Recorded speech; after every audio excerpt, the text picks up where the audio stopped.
Hey everybody, my name is Travis Fry. I'm the Assistant Ministry Director here at E-Free Church. And I just wanted to welcome you to our service today, as well as let you know that it is starting soon. So, just like last week, do what you need to do to get ready. Grab some coffee and let's get ready for worship. Good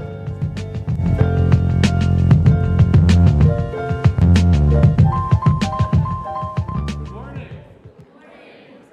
Great to see you. Would you stand, please, as we sing, Joyful, Joyful, We Adore Thee.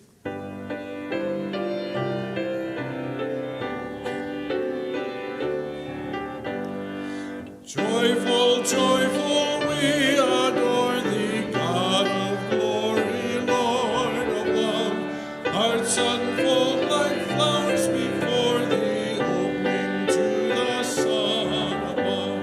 Melt the clouds of sin and sadness, drive the dark of doubt away. Giver of immortal gladness, fill us with the light of day. All thy works with joy surround thee, earth and heaven reflect thy rays. Stars and angels sing around thee, center of unbroken praise. Field and forest, vale and mountain, flowery meadow, flashing sea, chanting bird and flowing fountain, call us to rejoice in thee. Thou art giving and forgiving, ever blessing, ever blessed, wellspring of the joy of living, ocean depth of happy rest. Thou our Father, Christ our brother, all who live in love our time, teach us how to love each other, lift us to the joy divine. Mortals join the mighty chorus which the morning stars began. Love divine is raising o'er us, leading us with mercy's hand. Ever singing, march we onward, victors in the midst of strife. Joyful music leads us sunward in the triumph song of life. Thank you. Before you sit down, would you greet those around you? And there's no rule against going to another table and greeting them.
Good morning, church.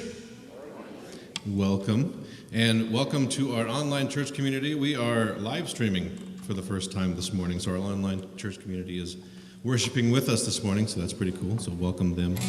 Let's all stand and let's sing a couple more songs together.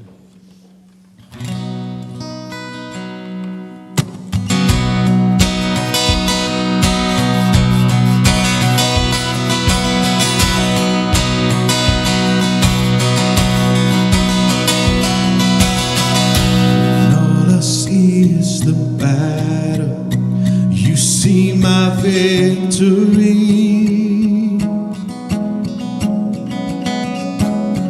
When all I see is the mountain, you see a mountain move. Yeah. And as I walk through the shadow, your love surrounds me.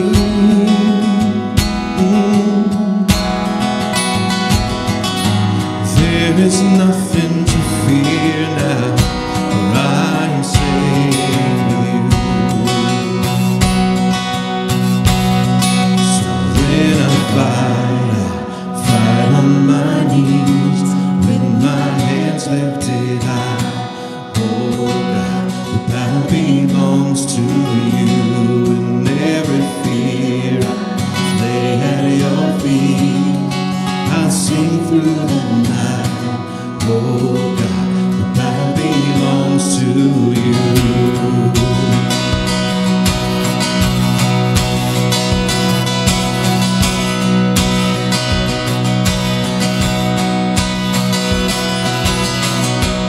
And if you are for me, who can be against me?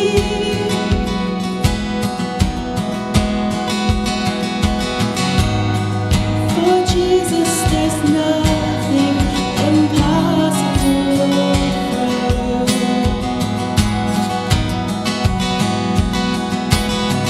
When all I see are the ashes, you see the beauty.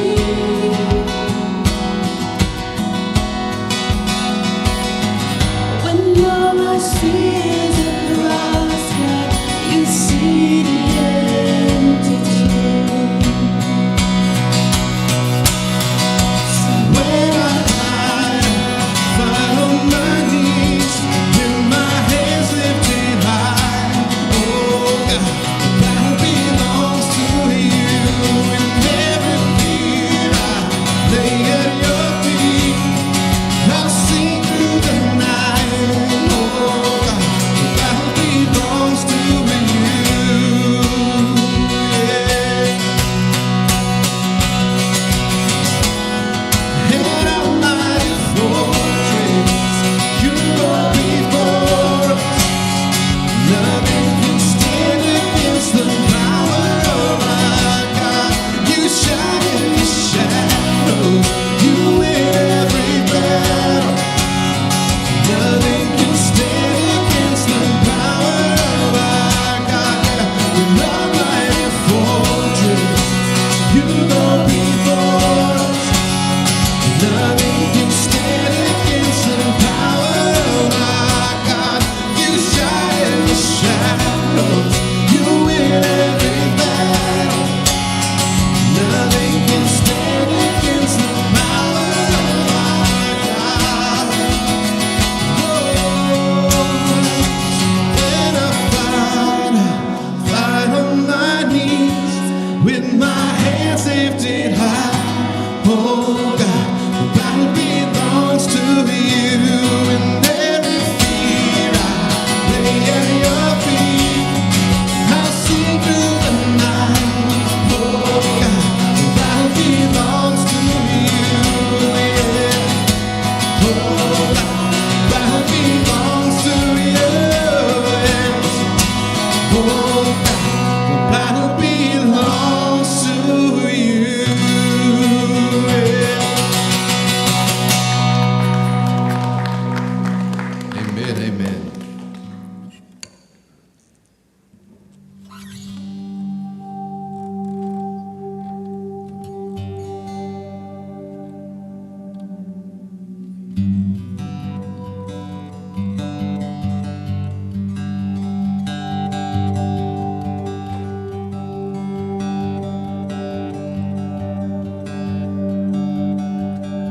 Your eyes are on the lowly, others look away. Your feet run to the broken, your hands are quick to save. Make us like you, Lord. You walk with the forgotten, offered them all, adopting the unwanted, calling them your own. Make us like you, Lord. Make us like you, Lord. Oh, give us your heart. Oh, give us your heart. Let the light of heaven shine as we step into the dark. Oh, give us your heart. Oh, give us your heart. Oh, to see your kingdom come and death depart. Oh, give us your heart. Oh, give us your heart.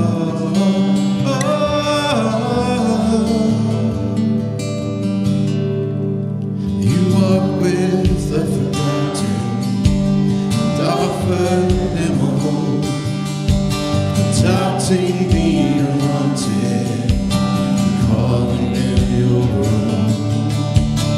Make us like you, Lord. Oh yes.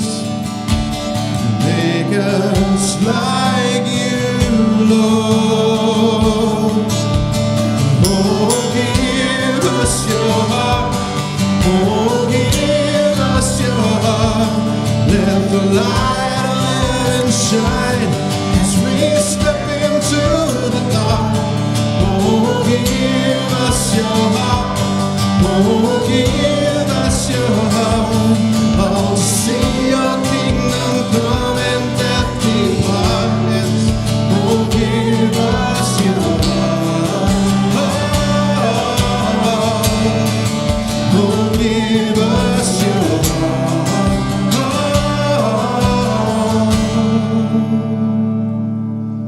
Let justice flow like a river in the desert. Let the nations know you will reign forever as the earth beholds the glory of the Savior. Let justice flow. Let justice flow like a river in the desert. Let the nations know you reign forever as the earth beholds the glory of the Savior. Let justice flow. Yeah. Oh, give us your heart. Oh, give us your heart. Let the light of heaven shine as we step into the dark. Oh, give us your heart. Oh, give us your heart. Oh, to see your kingdom come and death depart. Yes. Oh, give us your heart. Oh, give us your heart. Sing that out, church. Oh, give us your heart. Oh, give us your heart.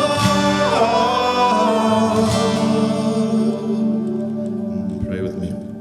Jesus, that is our prayer this morning, Lord, that you would just give us your heart for the world, your heart for the people, Lord, your heart of love. And Jesus, pray this morning that we would open our hearts and minds to you, that you would shape us and move us and grow us. It's in your name we pray. Amen. Go ahead and have a seat.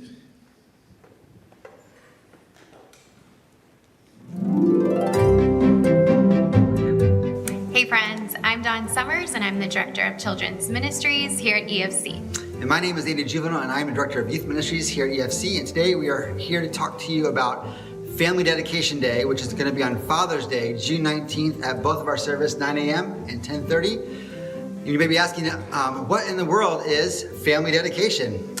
Well, family dedication can also be called parent dedication. It's where parents are making the decision to lead their kids in such a way that they know who Jesus is and his amazing love for them.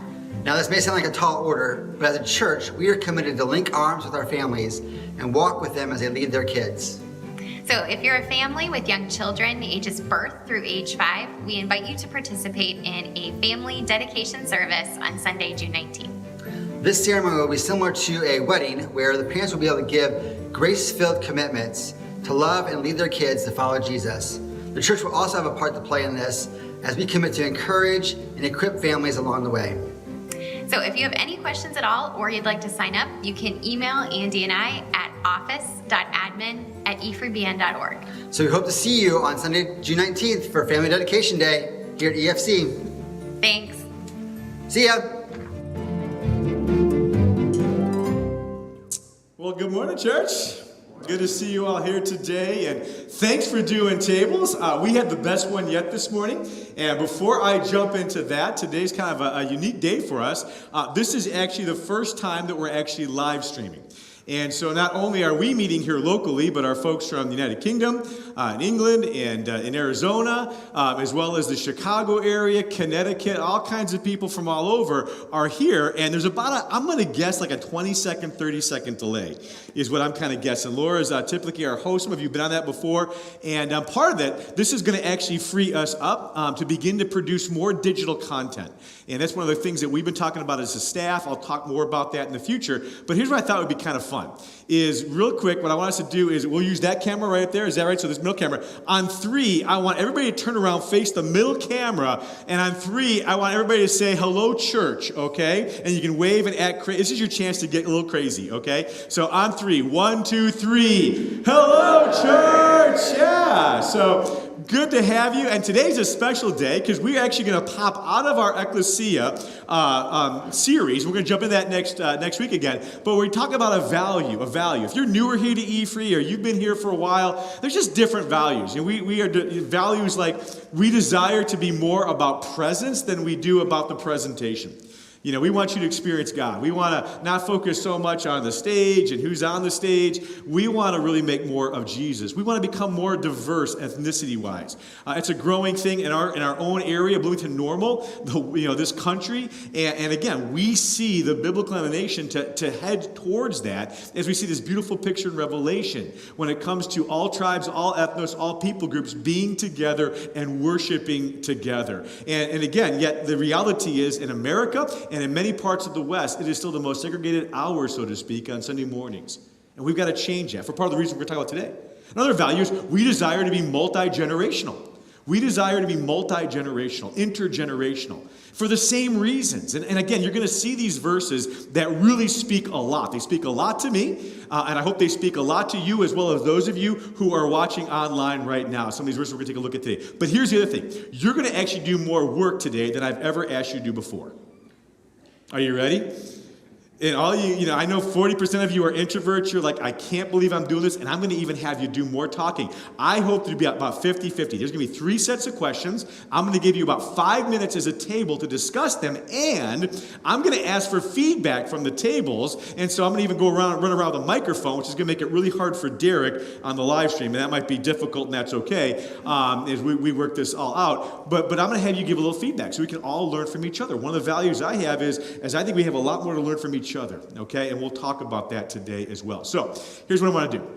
Our value is we value multi-generational or intergenerational ministry. This is the first time in church history that we actually have 5 adult generations in the church.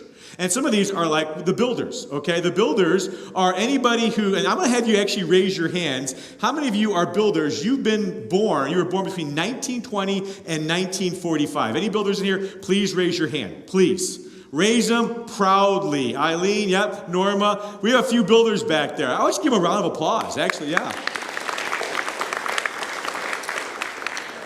Boomers. Boomers you are born between the years 1946 and 1964. 1946 and 1964. Raise your hand. How many boomers? Nice, yeah. Yeah, let's give them a round of applause as well, yeah.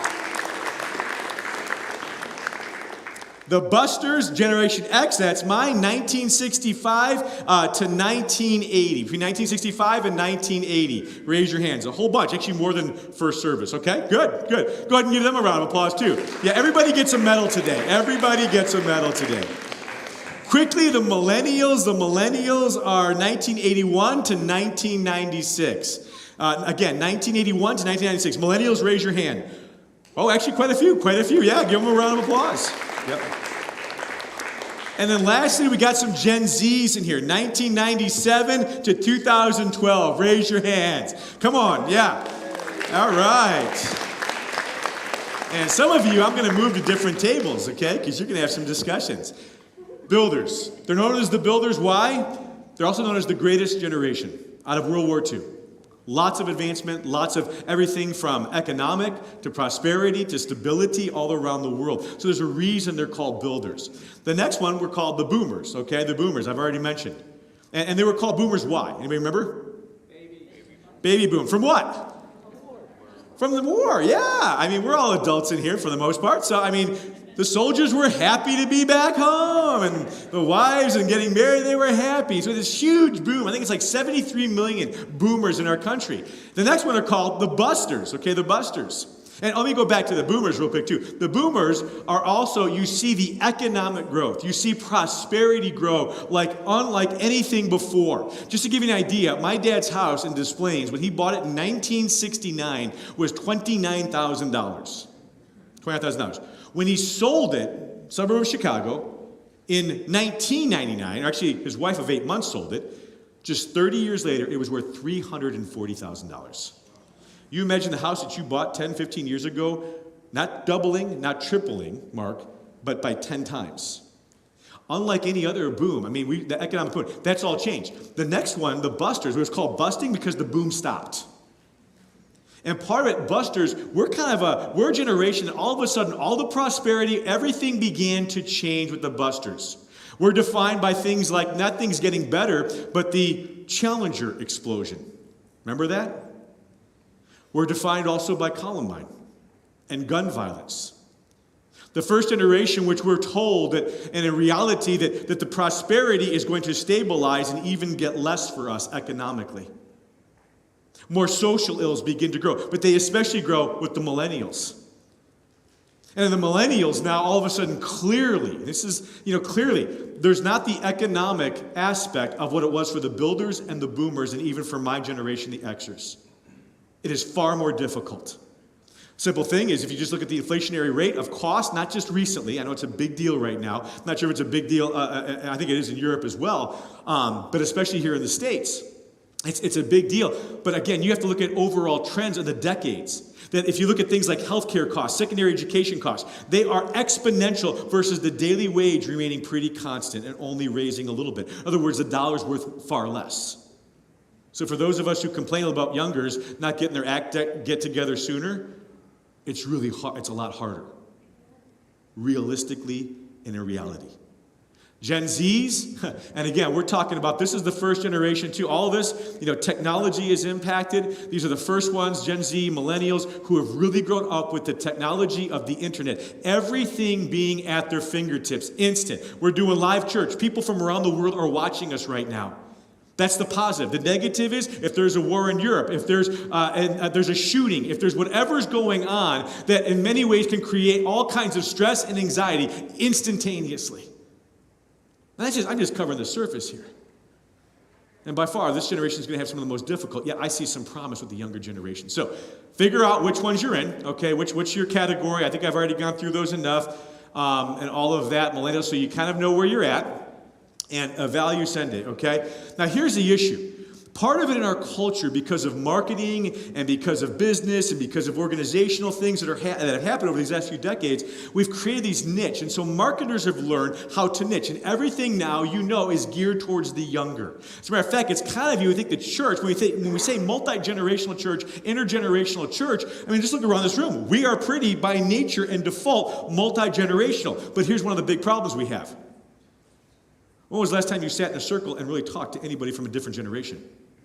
Or 3 generations removed that weren't a grandma, grandpa, or grandchild? What's happened, I'm doing a lot of fast forwarding from my notes and from my head. What's happened is we've also created churches that are either 20-something churches or 60-plus churches. Do you understand that? That we see the trend is because of all what's going on in the niche church, churches are becoming younger focused, and that pretty much means 20-something churches, or they're over 60s. And here's the problem. If you're over a 60 church, you have the real potential of in 2 decades being what? Closed. Now, we're pretty multi-generational, but I will be honest, this is a fear if we don't get younger. That's why this value is so important. That's why this value has to be a top priority for all of us. But the way you get there is really important. And here's what I want to get. I'll get a little bit to scripture, some biblical principles here. Is the reality is, even though we've got first time in history, 5 different generations in a church, of adults in a church, okay? The mission of God and the mission of the church, the ecclesia, has always been intergenerational and multi-generational. It always has been. It's always been that way. We see that from so many different scriptural writings and things that are said. Some of the verses we're going to take a look at today. That beautiful picture in Revelation where it's the church being together, all tribes, all ethnos. I'm going to assume all different generations. It's like, of course, why wouldn't it be? Look around the beauty and diversity of this room and ethnicity and ages, shapes, sizes, color of hair, skin. And so the reality is, if that's the case, but everything has moved to either 20-something, hip, fun, or older, we have an issue. That's why, and again, that's a whole other series in of itself, okay? But here's my next point. How then, here's my talk. My talk is basically this. It's a little bit talk and then your work, okay? How do we close this generational gap? How do we close the generational gaps so the generational gaps do not close you down? Close us down, close you down, you know, that we want to remain learning and humble, and it's always the posture that we want to take, but it's really because of marketing, because of technology. It's easy to stay in our echo chambers more than ever. I'm not talking about politically, I'm just talking about even from our distinct generational standpoint. And then what happens is what we don't know and who we don't know, we get real ignorant about. We think we know, but we really don't. So today, you're going to do some work. And part of it's based off of prayers like this of Jesus, where he said, my prayer is not for them alone. So this is at the upper room. This is in his last moments of life, his last major time with his followers. And he said this prayer, God, my prayer is not for them alone. I pray for those who will believe in me through their message. I also want to pray for those who will believe in me through their message. Guess who he's talking about here, church? Us. He prayed for you. He prayed for me, and here's what he prayed. That they would be one. They would be one. Father, just as you are in me and I am in you, may they also be in us, so that the world may believe that you have sent me. That we would be one. Generationally, ethnicity, and do you see the implication here? Only 2 things will draw people to Jesus if the church do these 2 things and do them well. Unity. Let me just ask you, how are we doing in that front? With each other, let alone the world.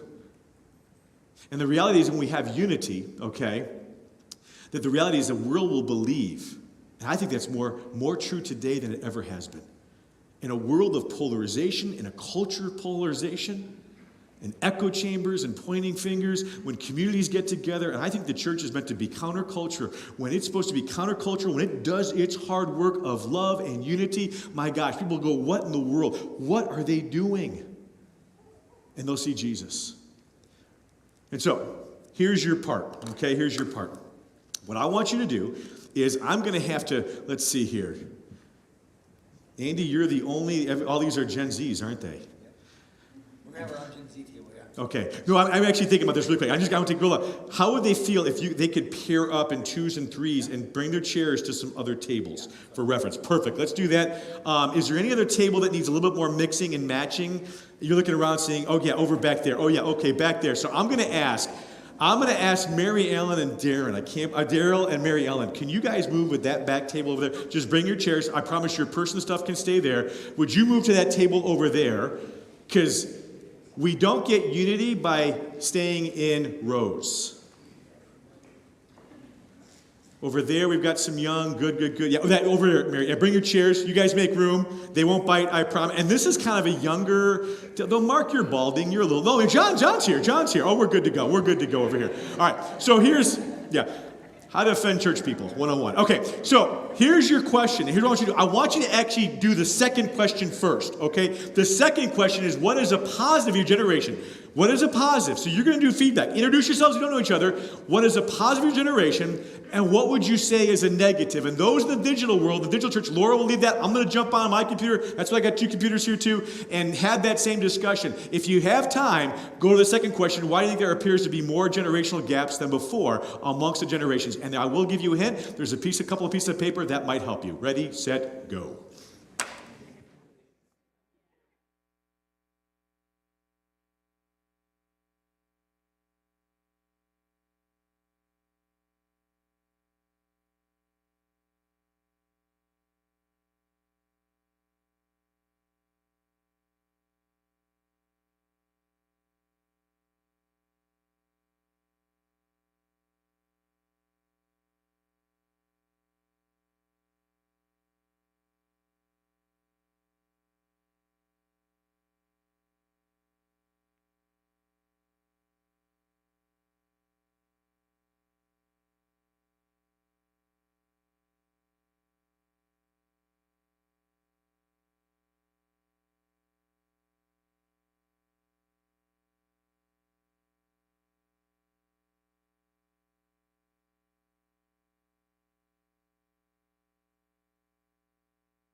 Okay, good discussions, really good discussions. I've got a microphone, and I'm willing to share.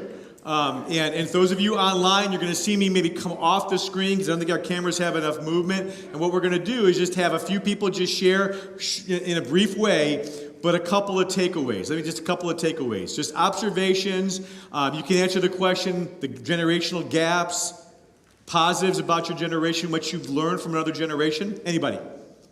Don't be shy. Yep. Oh, this is the quiet. First service, they were such talkers, and they always you guys are a little more quiet. I heard over here, what was some of your discussion around here? I'm going to put you on the spot. I know it's really tough. What's some of your thoughts?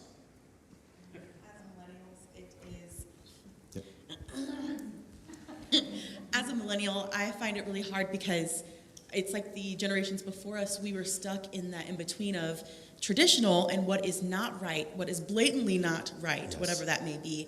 And now we are having to accept things where, marijuana became legal, for example. Some of the generations prior would have never allowed this, but yet they're rubbing CBD oil on their feet and their hips and their backs. And I am just looking around like, when did this become acceptable? But Helen, also be okay with this because this is where this is legal now. Yeah. They're not doing anything wrong. Yep. Tricky. Yeah, well, and I think it is. And part of what came up first service too is, let's say the builders and the boomers, there was a lot more black and white. There was a little bit more. How many, those of you who are boomers and builders, either yourself or your spouse worked the same job at the same company potentially for 30, 40 years? Raise your hands, right? And that's just the norm. And you didn't doubt authority. You didn't question authority. You didn't question organizational authority. But then what happened? Watergate, Vietnam. And next thing you know, understandably questioning authority. Good. Anybody else? Anybody? And that became, more grays. Yeah, over here. I'm going to have to run all the way over here. Yep. Yeah.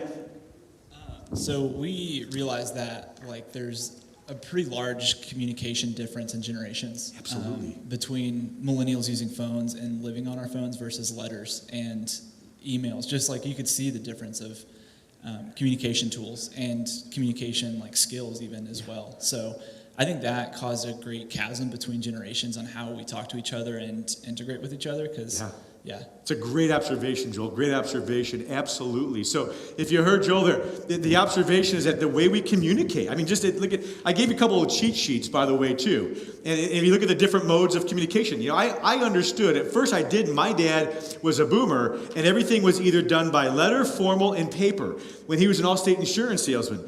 As he began to get closer to retirement, that introduced the personal computer. And he's like, I'm done. I'm done. You know what I'm saying? Just like some of you, and even me, I understand that. The technology continues to change, and the millennials and the Zs around me on staff who I love, part of me, I want to be done. There's so much change. But to them, no big deal. Good, one more, real quick. Great. Other observations, different things you've learned, the gaps. Technology is a big reason for the gaps, folks. Now, they're neither negative or positive, just an observation. Technology is a big part of the generational gaps.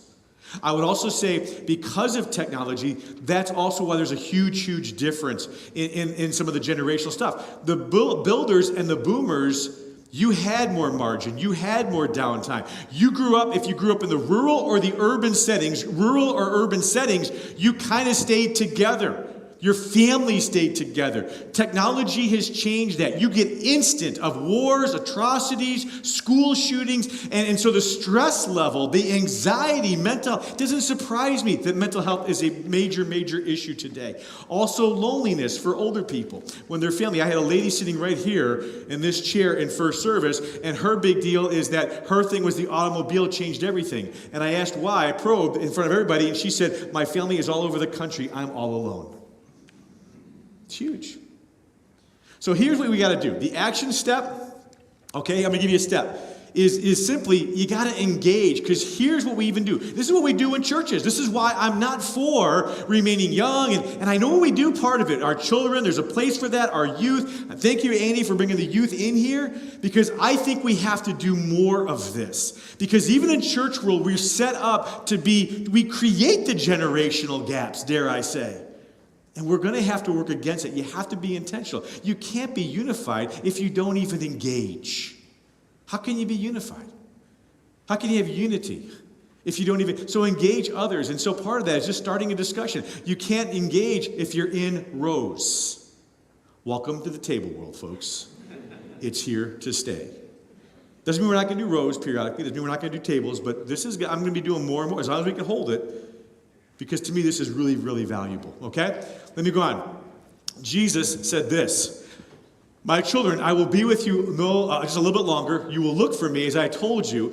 So I tell you now, where I'm going, you cannot come. So again, near the end of his life and his ministry, and he says, a new command I give you, a new command I give you. Love one another as I have loved you, so you must love one another. Let's just say that one out loud. A new command I give you. Come on. Love one another as I have loved you, so you must love one another. That's not a suggestion. That's not, oh, hey, by the way, if you have time for it, if you can make some room for it in your schedule, love each other. And let's be honest, love gets a bad rap. Warm, fuzzy, real love, as I have loved you. How has Jesus loved you? Unconditionally. What else? Sacrificially. All the way to death for your sin, my sin.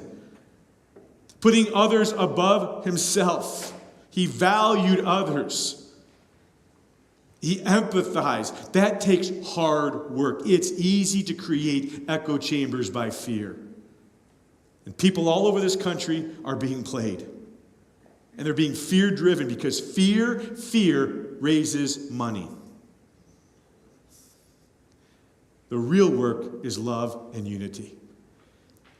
And he gives the condition, as I have loved you, so you must love another. By this, here he goes again. Gosh, Jesus, by this, everyone will know that you are my followers if you love one another. Those are the two stipulations, unity and love. Unity and love. Multicultural, multi-ethnic, multi-generational. They'll know because that's so countercultural. Do you see the beauty of this today? This is a beautiful thing today. But it's easier to go in our corners. It's easier to stay in our echo chambers. It's easier to, as Joel said, to communicate only through the way you know how to communicate. Real love is, okay, if an older person needs me to spend face-to-face time, which is one of the applications someone mentioned here today, then I need to learn how to do that. Or our older person said, if my younger person, if they need me to do more texting, I need to learn how to do that. That's love. That is love. Oh, all these things going on. Okay. So here's your question. Ready? More of the same of what we just did. I want you guys to get together and discuss these questions. What is a way a person from a different generation can show you and your generation respect and love? So I want you to speak for your generation. What communicates love and respect? Because I think love and respect go hand in hand. Love and respect go hand in hand. And what is not loving and not respectful? So I was talking to a younger person recently, and they said, don't just write me off. Don't write my opinion off just because you're older. And yeah, you're probably wiser, but listen to me. I'm like, that's really good advice. I heard the same thing from a person in their 80s recently. Don't write me off. Listen to me. Have a discussion. Ready, set, go.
Okay. Excellent job. Excellent. Some really good. I'm hearing a lot of good stuff. So I want you to share a little bit. Yeah. What are some of your answers? This is a little bit. What are some of your answers? What have you guys discussed? Listening. I'm sorry, what? Listening. I'm sorry, what? Listening. Sorry, what? Listening. Oh, listening. I mean, isn't that just a huge one? One of the reasons we make there's a generation gaps is because so much of the world, including the church world, is talking at people versus the posture of listening. You know, I think one of the powerful things about Jesus that drew people to him is he listened. Yes. Oh, wait. Melissa. I think listening, but also without a filter, like open-minded listening. Because we can go into a conversation listening, but only expecting to hear what we want to hear. Yeah, and you know how you're guilty of that, by the way? Did you all hear what she said? You know how you know your filter's engaged? Is you're already thinking of how you're going to retort. Right? Versus learning how to just listen. The generations are so different. They say, the people who do this, who are more smart than I am, they say that the amount of change in the last 2 decades is greater than all of the change experienced throughout human civilization up until that time. And I believe them. Exponential change. That's why there's gaps. You know, it's interesting. You know, we think about things like this. You had a job where you might work 40 hours as a boomer or as a builder, okay? And again, you trusted all of that. It's different today. Finances have changed. There's more fluidity. So I know a younger person, actually might be doing our coffee here, and I think he's had multiple jobs. He's not even 24. They're entrepreneurs. I mean, they have no problem. Not that they're not committed. They're committed differently. Different's not bad, it's just different. It's a preference. Good. One other. Yeah, Allie. Just like remembering that we all bring our own lives and our own experiences to whatever conversation we're having with anybody, same generation, different generation. Yeah. Say it one more time for me. One more time. Just remembering that we have like our own experiences and our own lives that we've lived, and we bring that to whatever conversation that we're having with people, whether it's in our generation or in a different generation. Yeah, that's a lot of wisdom right there. And again, part of why we need to engage. For olders, I'm more attuned to their loneliness now, because what they feel like is the world is going so fast, and it's just what? Passing them by. And I think part of it, there's a lot of value there, but we have to engage. And you know what I'm saying? It just takes a different mindset. Good. What's not loving? What's not respectful? What? Yeah, Kenny. I'm getting my workout in. We were just saying, like, as we're in the business into parenting from, kids 9 to 1.5, and there have been times, it's they're alive, and we're trying to keep them alive. And so it can be chaotic at times. They're alive, yes. and so sometimes, like, we've been at restaurants and meltdowns, and you can hear older generation kind of like, and then we walk away like, do they not remember? Like, was it not like that, or was this new? Yeah. So it's like, yes. Just criticism like that is it just makes it harder. Yeah. And to answer a little bit, as an older a little bit, we do forget. The human tendency is to remember the good and try to ignore the bad, or to not remember the hard times. But the other thing is also the other generations, let's say a builder generation, there was really no such thing as, or very rare would you go out to do what? Eat. See the difference? Not better, not worse, just different. Good. Okay, so here's your action step. Then we got to get this last one. Good. Is I think not only engage. So you can do that. You can learn about other generations. I mean, there's all kinds of stuff out there. Don't just learn about your own generation. Don't just stay in your own bubble. Begin to engage. For love and unity don't happen in rows. Love and unity doesn't happen in rows. They happen in circles. Some of these same principles, and the same principles, whether it's difference for males and females, whether it's ethnicity, these are things you have to get in circles. You've got to be able to listen, listen, listen. So risk a relationship. Here's what I've done in my own life. Part of it by default, part of it a lot of intentionality. Is I have two older mentors in my life, one in his 70s, one in his 60s. I'm in my 50s. I've also surrounded myself with youngers. On my staff, I've got my own kids who are in their 20s, okay? So I understand millennials and Zs, but I have to keep learning and learning and learning. So don't just, because the tendency is just to stay with people who are in your life stage. We've even done small groups this way because there's so much commonality. But I wonder how counterproductive that is in the bigger scope of things. Last one. Galatians 6:2 says, carry each other's burdens, and in this way you will fulfill the law of Christ. Carry each other's burdens, and in this way you will fulfill the law of Christ. What's the law of Christ? Anybody have an answer? Love. Love God and love others. That's it. That's the two laws that we have to live by. Now, different generations have different expressions of that. For the olders, I would say primarily amongst Christians, it was the issue of abortion. Protecting the child in life pre-womb, or in the womb, excuse me. I would say a lot of youngers, it's what? Social justice, racial concerns, gun violence. Which is right?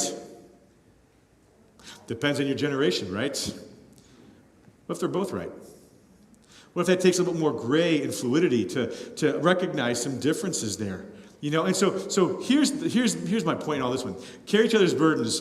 And here's the question I want you to ask is, what is something that you would feel like your generation would need from people in different generations? You know, in your understanding of yourself, your generation, what might be a need that you have that you would like other generations to maybe help you with? You know, so what I've learned is not to tell my younger people what to do. They don't want to be told what to do. That's probably always a human thing. But they want to be coached. They want to know there's a safety net. I could tell anybody what to do. So could you.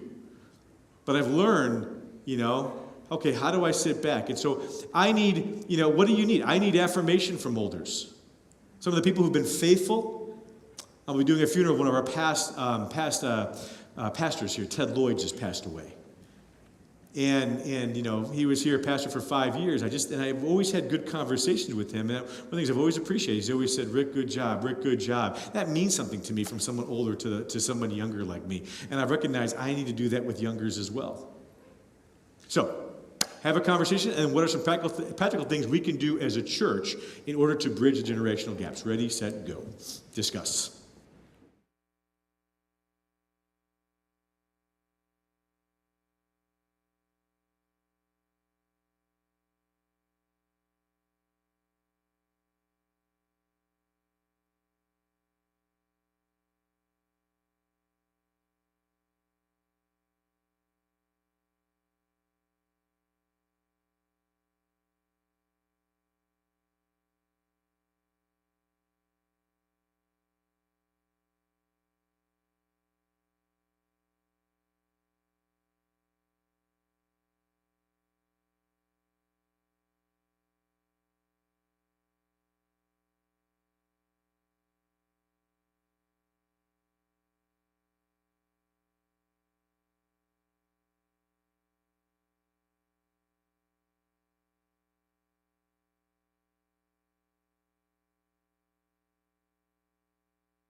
Well, excellent discussions. We got to start wrapping up here. So, yeah, what do you want to share? What are some things your table discussed that you think, you know what, might be helpful to others?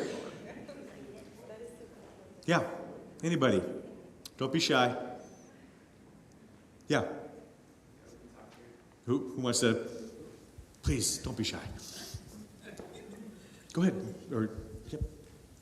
Nice. We were just talking about how sometimes in the big church and our little church, we segregate ourselves to women's ministry and men's ministry, youth ministry, seniors ministry, and how it makes it more difficult to know people at large because we've been told this is where we belong. Yeah, that's huge. Go ahead.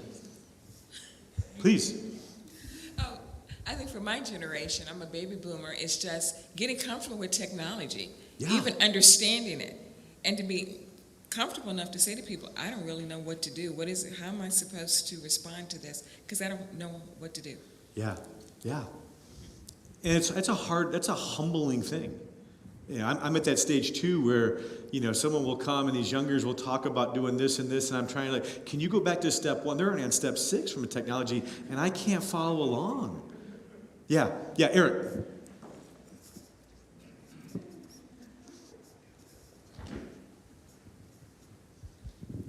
Just to add to that, like the millennial and Gen Z generation probably needs to get more comfortable going without technology.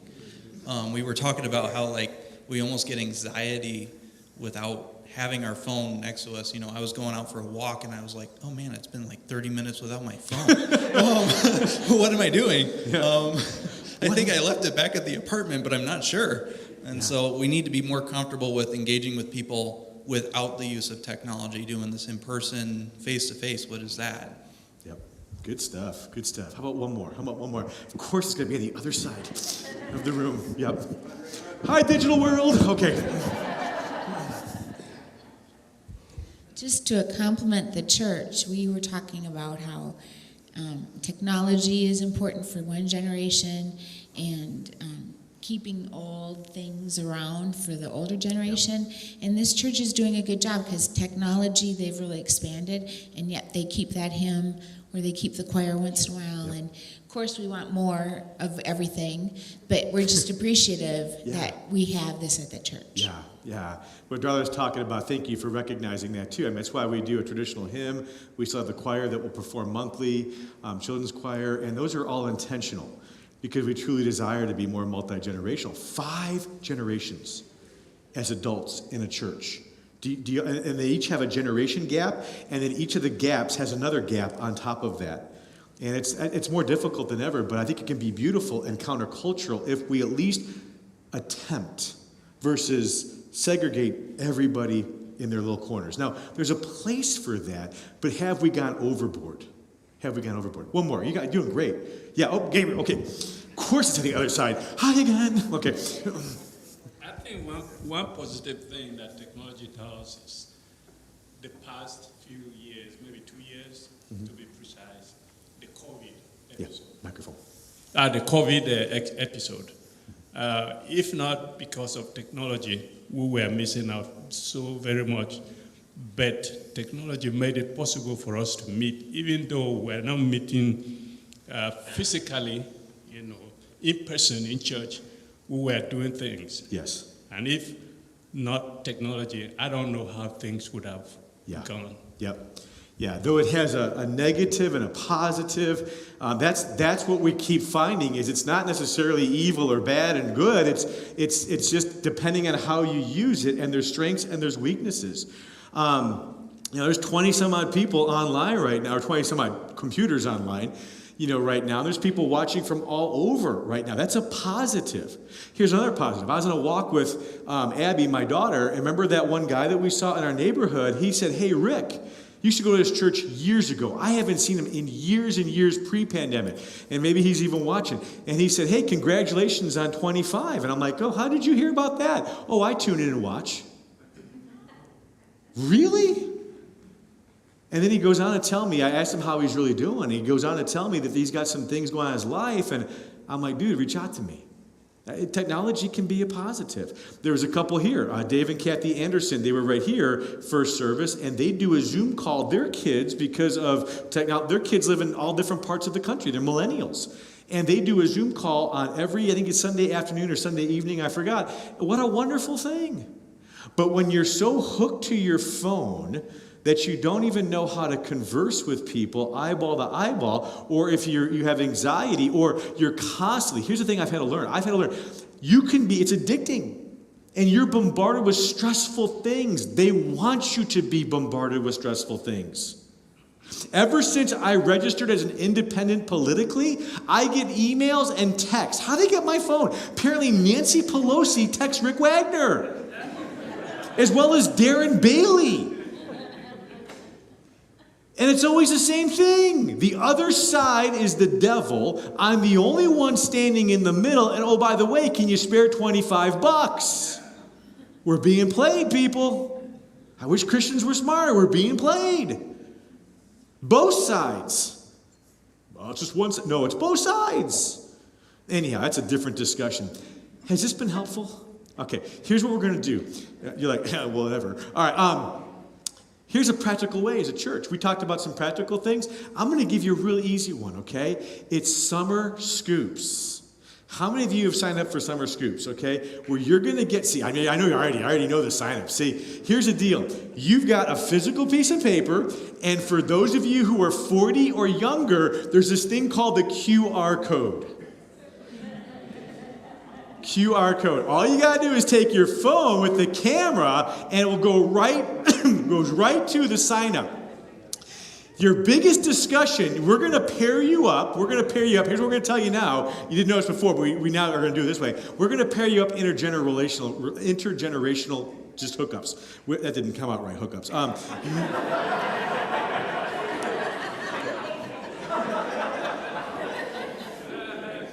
There's a 20-second delay. Laura, do your work. Summer Scoops.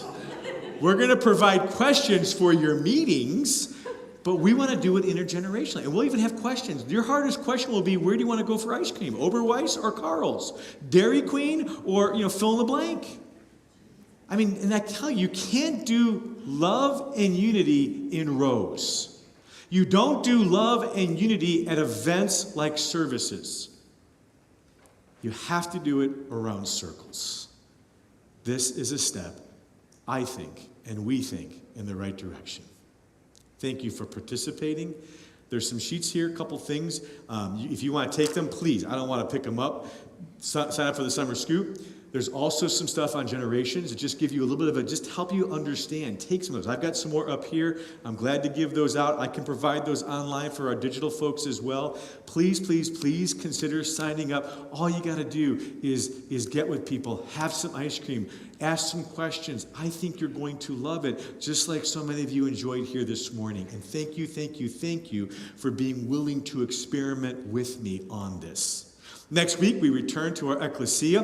We're going to finish up the month of June in a series on Ecclesia. Next week, we're going to actually do tables, and we're going to talk around, we're going to have you have discussions around Democrats and Republicans. Just kidding. How to Lose Your Job in 30 Days by Rick Wagner. But you might be surprised what I do. And don't forget our fundraiser. We had a team came back from serving some of those in poverty in Alaska. We've got another team going out that's actually going to the DR, and the lunch is part of their fundraiser. You can take it on the go. It smells and looks delicious, and there's a QR code for you can actually give financially through electronically. Thank you for your support of this ministry, and again, it's your gifts, your contributions that help us do what we're doing. Thanks for the live stream participation. We're going to see you guys all next week as well, and again, you're going to see more digital content coming out for us later this summer and early this fall as we try to navigate this thing called the Ecclesia, the church going forward, being more diverse in generations, ethnicity, the way that we do ministry. I can't be, even though things are harder than they've ever been, I seriously am more excited about ministry in 2022 than I ever have been. And a big part of it is just things like this. So, God, thanks, Lord, for today. I thank you for each person here. Thanks for their contribution.